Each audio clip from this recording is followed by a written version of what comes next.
Hi, I'm Andrew Coleman from Daycorp with an update on construction progress here at our downtown project at Zetland. We've been extremely busy over the past few months with us finally achieving occupation of our Stage 1 development.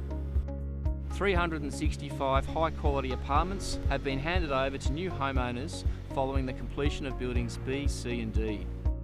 7,200 square metres of public domain and internal roads have been delivered, marking another major milestone for the project.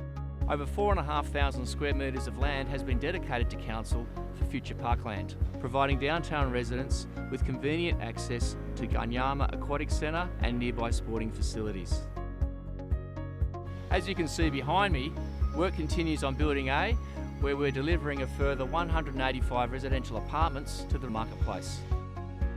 Scaffolding has been removed, revealing architecturally designed face brickwork and modern facade cladding features. All passenger lifts within the 3 towers of Building A have been commissioned to a builder's service. Internal gyprock sheeting and wet area tiling to the residential apartments has been completed. Installation of the pedestal paver system on the external balconies has commenced, with kitchens and cabinet joinery installation advancing past level 10. Smooth edge and carpeting works are scheduled to commence within Building A from early September.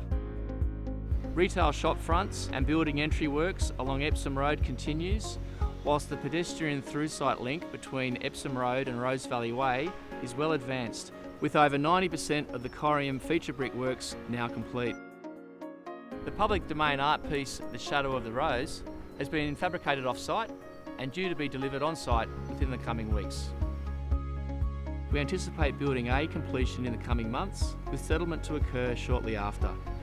In the meantime, please feel free to contact our customer care team or visit our showroom off Epsom Road for more information on this fantastic project.